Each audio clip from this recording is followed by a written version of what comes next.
اول خو به د قرباني په متعلق وغږیږو. قرباني یو حکم وجوبي ده او د دې ثبوت په قرآن او په حدیث باندې سوی. قرآن مجید کې الله سبحانه وتعالی فرمایلی دي فصل لربک وانحر، الوی المنځ کا او د لمونځ نه وروسته وانحر نحر وکا، قرباني وکا. البته یو قرباني ده یو نحر ده، یا یو ذبح ده یو نحر ده.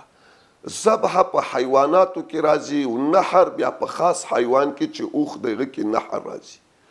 نو دې آیات کې د لمونځ سره متصل وانحر ذکر ده، نو دا اشاره ده وجوب د قرباني ته. لکه څنګه چې لمونځ فرض ده او یو حکم شرعي او منصوصي ده، نو هکذا قرباني هم یو حکم وجوبي او شرعي ده. ثبوت په دې باندې وسو. په احادیثو کې د دې ډیر ذکر راغلی ده، د قرباني ذکر راغلی ده. رسول پاک صلی الله علیه وسلم وایي تاسو بهترین قرباني ګډ ذبح کیا، او رسول پاک با 2 قرباني ذبح کولی، یو د خپل طرف نه او یو د ټول امت د پاره. خو البته د قرباني او د اضحیې د وجوب د پاره او د صحت د پاره شرایط هم سته. د وجوب د پاره شرایط دا دي.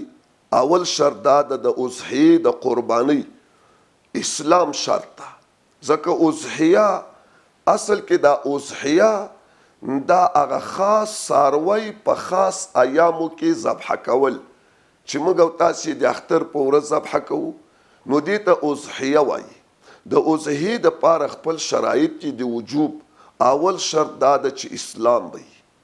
په مسلمان باندې واجب ده، په کافر نه ده واجب، ځکه چې اضحیه عبادت ده او کافر چې دا هغه اهل د عبادت نه ده، ځکه عبادت خو سب کې ایمان غواړي، نو کافر کې خو ایمان نسته، نو د کافر عبادت د خدای په حضور کې هیڅ حیثیت نه لري، ځکه اعمال صالحه سب کې ایمان غواړي.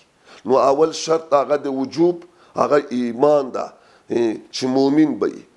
دویم شرط دا ده چې صاحب د نصاب وي. څومره نصاب چې څومره نصاب د زکات د وجوب ګرځي، سړي سره چې څومره نصاب وي او هغه باندې زکات واجبېږي، همغومره نصاب به د هغه انسان سره وي، هغه باندې بیا قرباني واجب ده.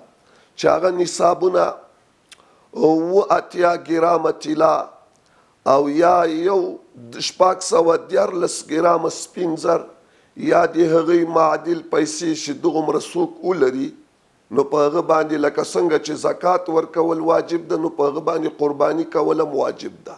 خو البته توفیر دا ده چې زکات د پاره شرط حولان د حول ده چې کال به پتیری. د قرباني د پاره دغه شرط نسته. که یو سړی د اختر په ورځ د دغومره مال نصاب مالک سو، په دې قرباني واجب ده. د حج سره د توپیر او وجوب خو په قرآن سره ثابت سو. د 2 شرطه او دریم شرط د پاره د دې هغه اقامت ته مقیموالی ده. مقیم سړي باندې دا قرباني واجب ده، په مسافر باندې نسته. ولو چې مسافر په کور کې ډیر جایداد لري، ډیر سرمایه دار وي، خو چونکې دی په سفر ده، نو د سفر د وجې نه په ده باندې قرباني نسته. اسلام شرط لګولی ده چې مقیم وي، مقیموالی ده. او بل شرط د قرباني د پاره چې شریعت وضع کړی ده، هغه له اقامت نه وروسته، له مقیموالي نه وروسته بل شرط څه ده، هغه همدا 3 شروط دي.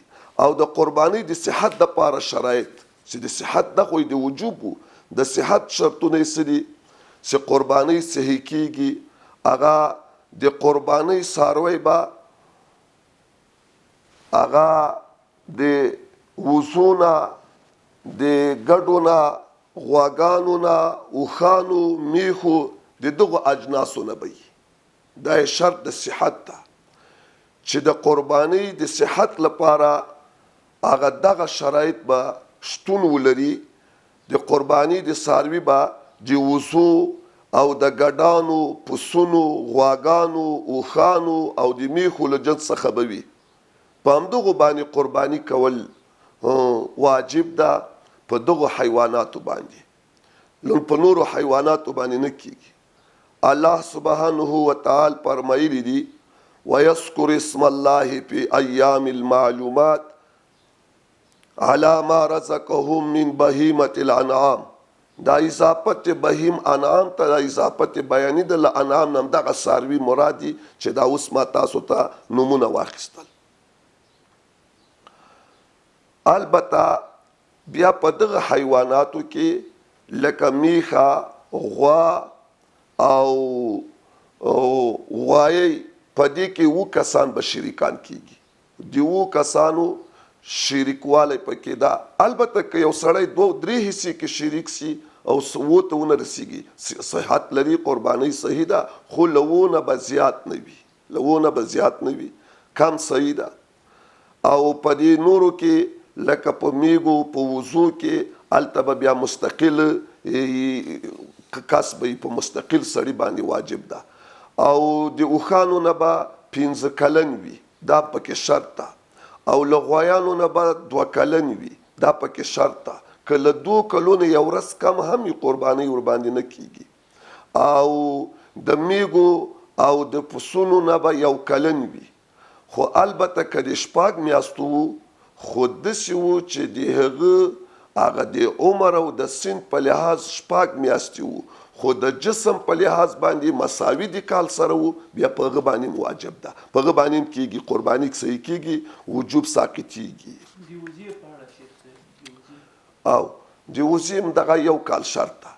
البته که د وزې بچی وو یا د میږې بچی وو، خو د میاشتو نه د کال نه کم وو، یعنی د 6 میاشتې یا کم وو، خو البته د جسامت په لحاظ باندې، د جسم په لحاظ باندې د کال سره مساوي وو چې ورسره وی درې فرق نه راته، نو دام بیا دغه په ځای درېږي، واجب ادا کیږي، صحیح ده.